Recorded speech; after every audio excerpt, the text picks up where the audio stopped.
enxeño especial, dispostas a usar en un machín para inventar, capaces son de idear, indagar, demostrar, da lúa ao gravitar, é porque caen mazás do pomar, para medir o tempo que ora tarda en pasar, é predicir no inverno neve sol en verán, un esplendor sen igual, tan radiante e real, que ofrece benestar e ansias de soñar.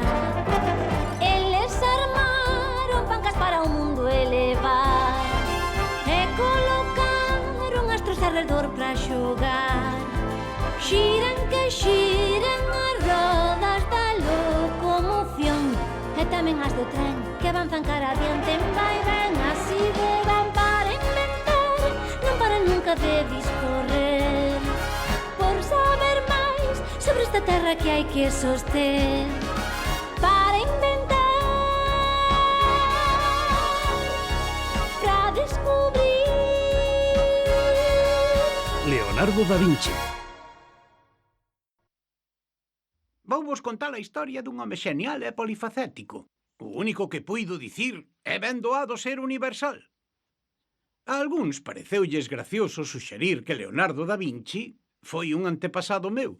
Non vexo como pode ser posible. Aínda que cando penso na súa última estatua en Blois, ás veces pregúntome se... Estamos en Italia, a finais do século XV, que nesa época se compoñía de moitos estados pequenos. O máis brillante, Florencia. Ali gobernaba Lourenzo de Médici, alcumado o Magnífico, que consideraba as ciencias e as artes como medios de poder. A pólvora e os canóns inutilizaron os castelos, que se converteron en residencias de recreo. Gutenberg acaba de imprimir o primeiro libro. Colón non vai tardar en chegar a América e aos artistas consénteselles todo. Non sendo o máis grande, Leonardo da Vinci, que abandona a ingrata Florencia e se dirixe a Milán, onde espera que o protexa o señor do lugar, Ludovico Sforza, o Mouro. Exixo que esta festa para celebrar os meus 11 anos sexa a máis bonita que se vira nunca en Milán. Gian Galeaxo, ben querido sobriño, sabes ben que non che podo negar nada. Así que adiante.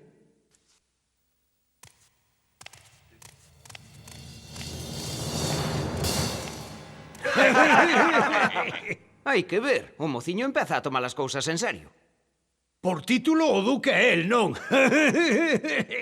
Xa abonda.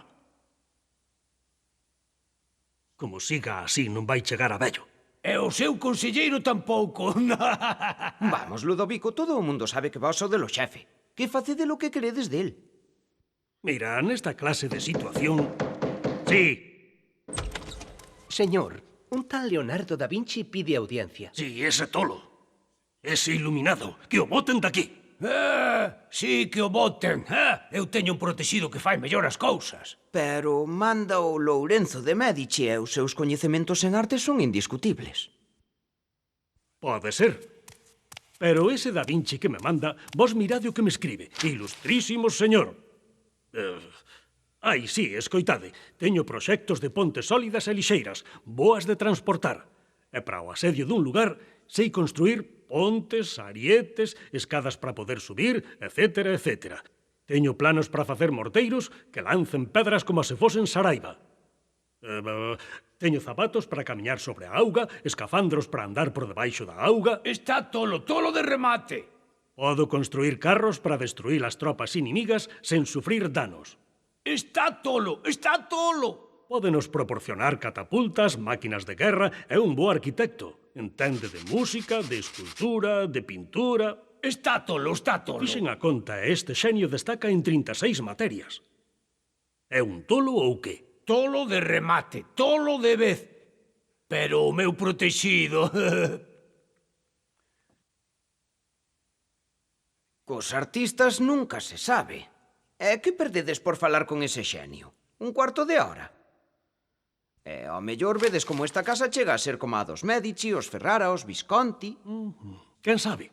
Se cadra é gracioso este home que fai de todo. Facedio pasar.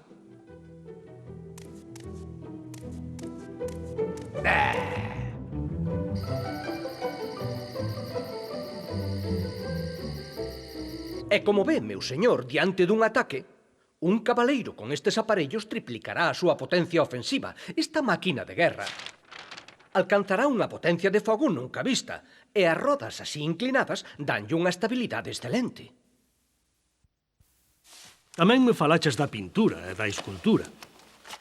A min paréceme que a pintura se me dá tan ben como a outro calquera. Este é un cadro que xa ten algúns anos. Foron os meus comezos. E retratos? Retratos, sí, por suposto. Este é de Xenebra de Benchi. Non quedou moi alá, pero ten cousas boas. O claro escuro, a paisaxe... Sí, estou traballando noutros cadros, nada demasiado importante. Mire este que estou facendo, aínda non está acabado, por suposto. Pero aquí ten, por se lle interesa o traballo de colocación das personaxes. E aquí o estudo da perspectiva.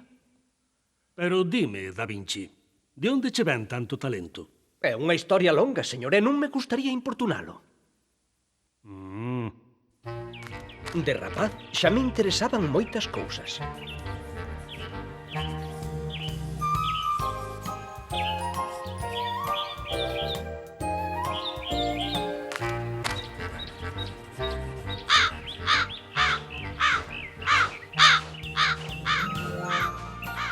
Un día, pedíronlle a mi padre que decorase un escudo de madeira.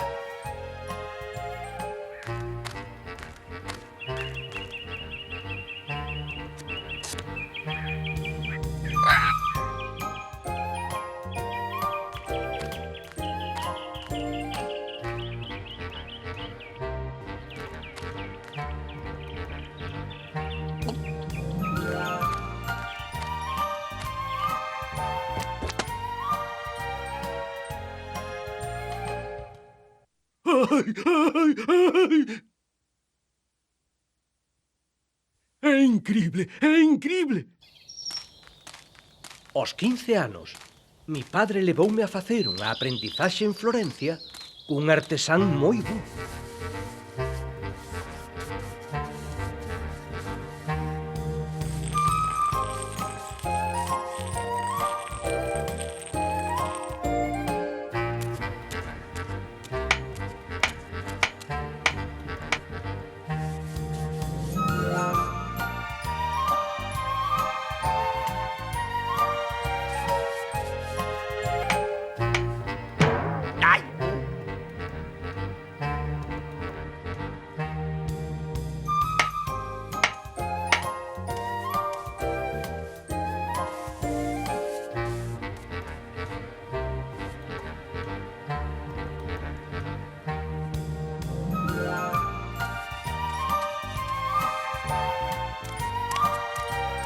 Superado polo talento do alumno, Verrocchio non volveu pintar.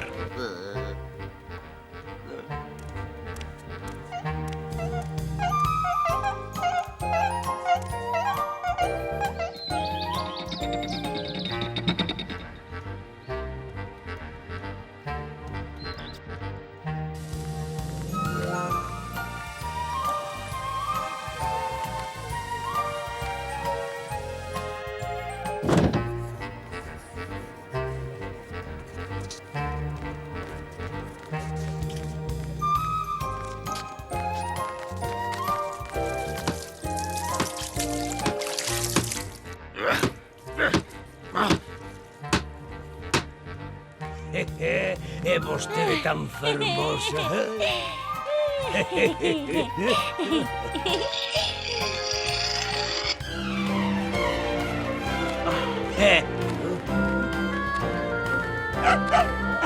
Oi! Pero ese que quere? Que quere?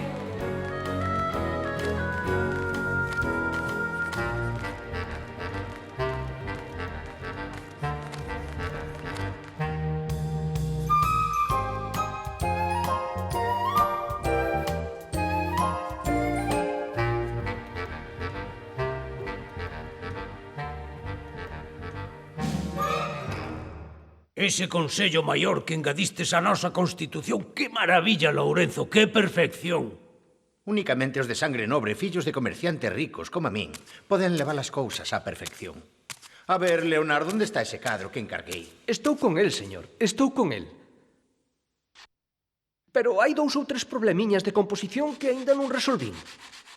De todas as maneiras, este nunca acaba nada.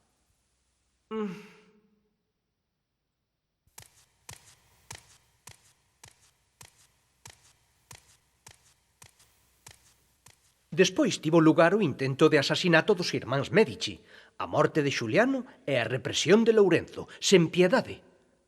Mais ou menos por esa época, traballamos nunha estatua ecuestre moi bonita, co meu ben querido mestre Verocchio. Verocchio, o que fixo a estatua de Coleoni. Por que non me dixeches antes que el foi o teu mestre? Ese é o home que quero pro meu cabalo. Está en Venecia, señor, traballando na súa obra. Pero pódome encargar eu da execución dese cabalo de bronce, que debe honrar a gloria eterna do voso señor pai. Está ben, contrátote. Tamén vas a organizar as miñas festas. Basta aloxar aquí.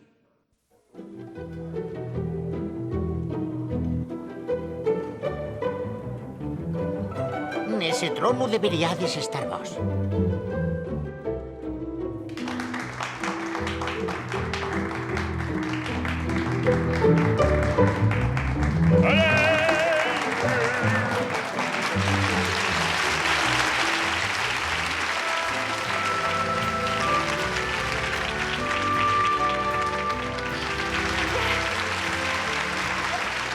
Xa vedes, esas eran as principais ocupacións de Leonardo no Pazo Sforza. Encargáronlle organizar as festas de Ludovico. Pero tamén fixo cousas máis importantes, non? Sí, claro que sí. Para empezar, e sobre todo, dedicarase ao proxecto do cabalo. Ai, o cabalo. Traballará 16 anos nel.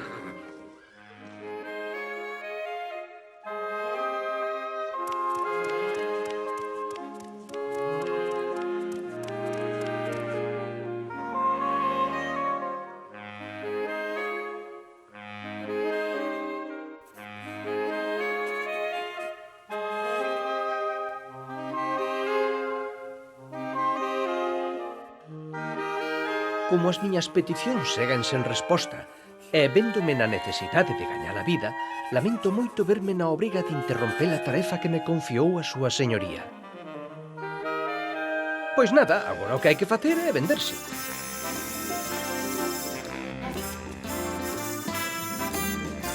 Sí, a perspectiva non está nada mal, pero o resto terei no que refacer.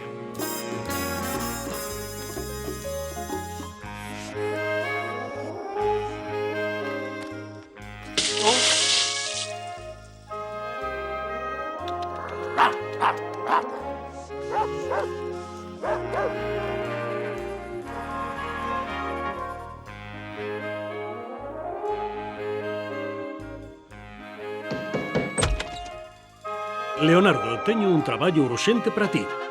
Prometinlle a Cecilia Galerani que lle farías un retrato. É unha modelo moi fermosa, non che parece?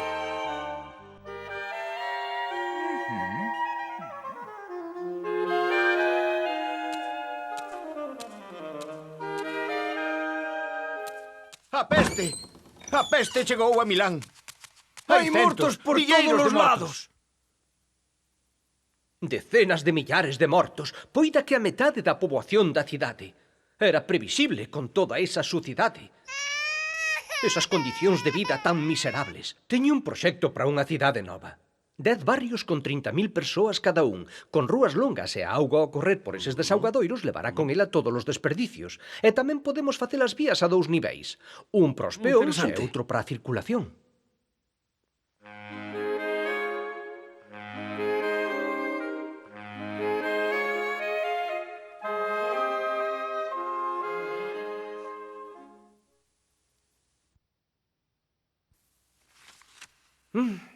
Vexamos como imos facer esta estatua. Atenda. É bonito, non? Moi ben. Pois vou escribir un tratado sobre o cabalo e sobre a arte de fundir o bronce. Desa maneira é mellor de entender, pero fanme falta cartos. Hai 2 anos que non me pagan. Pois se non lles gusta, facemos outra cousa. Arquitectura, anatomía, arte militar, mecánica, enxeñería, técnica do espazo, xeometría, instrumentos musicais, reloxería, ferramentas, máquinas de guerra, eu que sei que máis. E, por suposto, algo de pintura. Sí, xa sei, non está acabado, pero que lle queredes? Hai tantas cousas que aprender, que saber.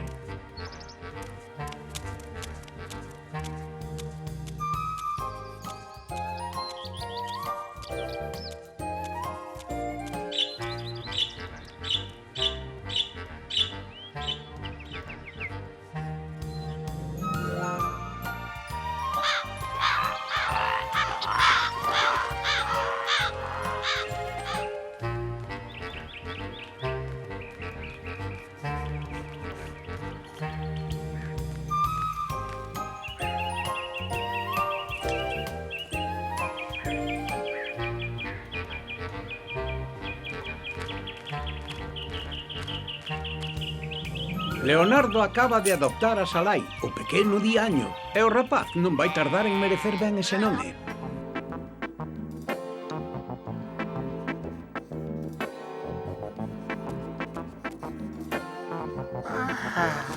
Leonardo, tes que ir a Pavía para traballares na fortificación da cidade. Mirarás tamén o que se pode facer coa cúpula da catedral. Cativado pola rica biblioteca de Pavía e o magnífico reloxo de Giovanni Dondi que está ali, Leonardo esquecerá os seus traballos. Señor Da Vinci, o duque vai casar. Quere que volva para Milán para lle organizar a festa.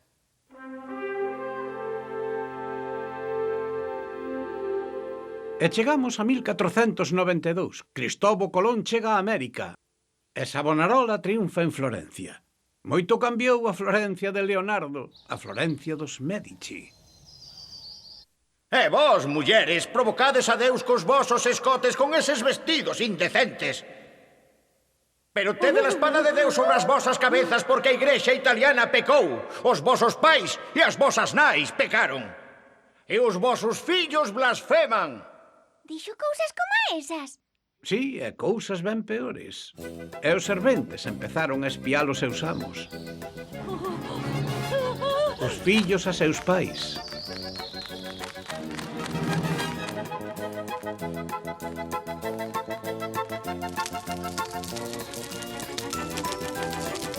E ese horror vai durar moito tempo. Varios anos, ata que o Papa Alexandre VI excomungou a Savonarola, horrorizado polos seus excesos. Ese papa era un Borgia, pai dunha recua de fillos, e non precisamente un modelo de virtudes. Pero, en fin, chegou a papa. Desde ese momento todo irá moi rápido. Propónselle ao predicador que se ten por profeta a proba do lume. Fora daqui, na cazón! Lume con eles! Prendedelle lume! Que corra queimado! E que foi da estatua do cabalo? Como acabou todo iso? É unha boa pregunta. Seguíase traballando nela, seguíase traballando. Pero volvamos máis atrás. A ver, non, así non está ben. Quere o máis nobre, máis grande. Pero isto xa non o podo facer. O equilibrio, non sabe? Pero iso podo facer, sí. Así que voulle facer un modelo. Xa verá.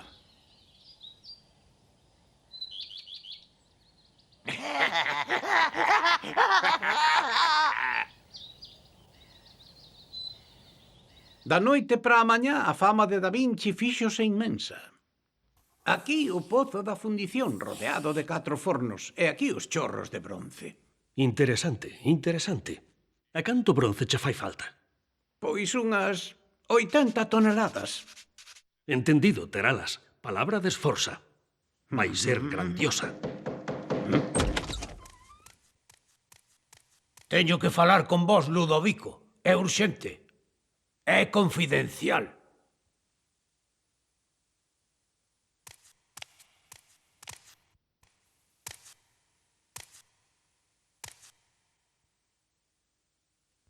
Escoitade, os meus espías informáronme de que o voso sobrinho Gian Galeazzo, o duque, conspira contra vos.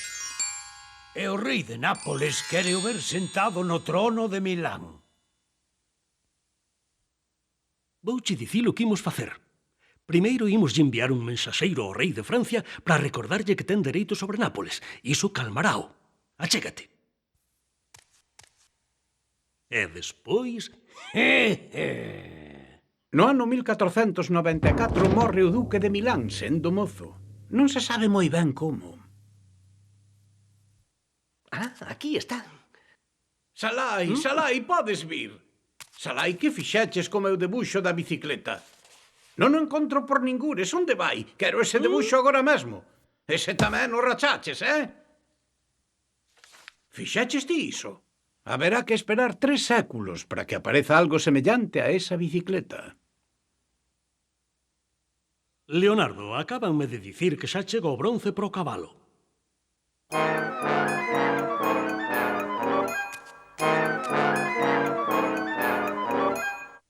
Leonardo, o seu bronce, o do cabalo, por desgraza Ludovico viuse obrigado a mandarllo a seu cuñado, para facer canóns. Lamento moito. A ver, se afiamos 400 agullas 100 veces por hora, daquela temos 480.000 agullas en 12 horas. A 5 soles por cada 1000, iso fai, a ver, 60.000 ducados ao ano. Iso é moito. Ah, Leonardo, boas novas. Ludovico ten un encargo para vostede. Un traballo de pintura. A última cea.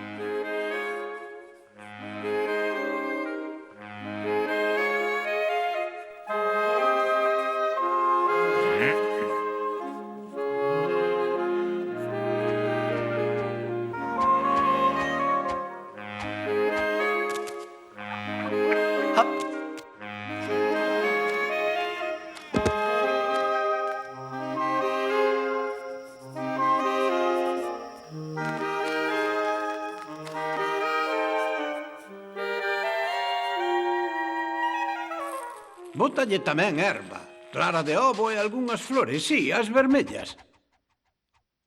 Fáltalle un pouco queixo branco e un pouco betume. É un bo traballo, Leonardo. Pero o prior da igrexa quéixase.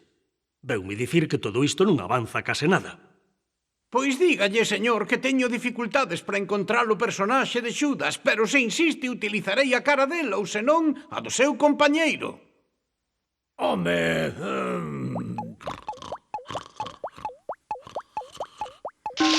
Oi! Veña, veña, xa dormín dabondo. Dormir é como a morrer un pouco. Veña, a traballar. Non está ben.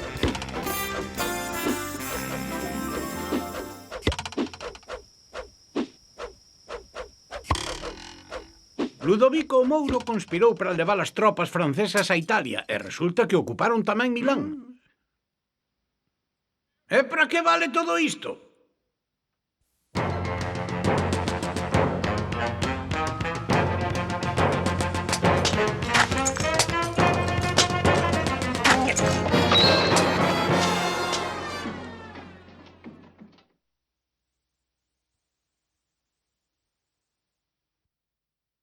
Vencido e traizoado polos seus, Ludovico acabará os seus días prisioneiro en Francia. Termina o século XV. Foi testemunha da imprenta de Gutenberg, da toma de Constantinopla polos turcos, da vitoria dos reis católicos, do descubrimento da América. E Da Vinci marcha de Milán. Aquí o temos en Mantua, onde Isabela d'Este o quere engaiolar e obrigalo a facerlle un retrato.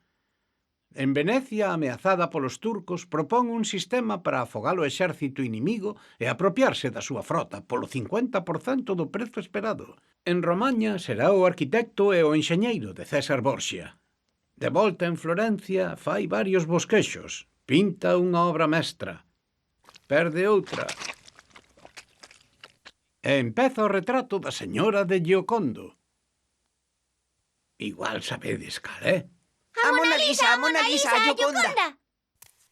Encontrará tempo para se dedicar ás armas novas, á anatomía, ás máquinas voadoras, ao equilibrio das bóvedas, á reloxería, ás máquinas de guerra e de defensa, aos labores de fiado, ao cambio de velocidade, gatos e martelos mecánicos, bombas de auga, cabrestantes, rodamentos de bolas. e moitas cousas máis, como a botánica. Pinta Leda e o cisne, e colle de aprendiz a Francesco Melzi, un mozo entregado. E tamén fará o seu autorretrato. En 1516 chama o Francisco I e Da Vinci marcha para Francia co leal Melzi e o menos leal Salai. 3 anos despois falecerá cerca de Amboise.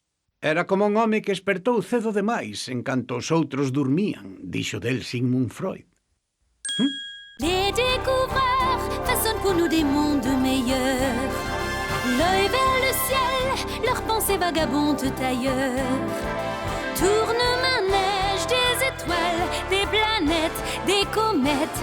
Voici que l'homme décolle, il va quitter le sol. Mes paroles, c'est qu'il s'envole. Demain, ils nous mèneront vers d'autres firmaments. Car pour l'homme, n'en est qu'au début de son roman.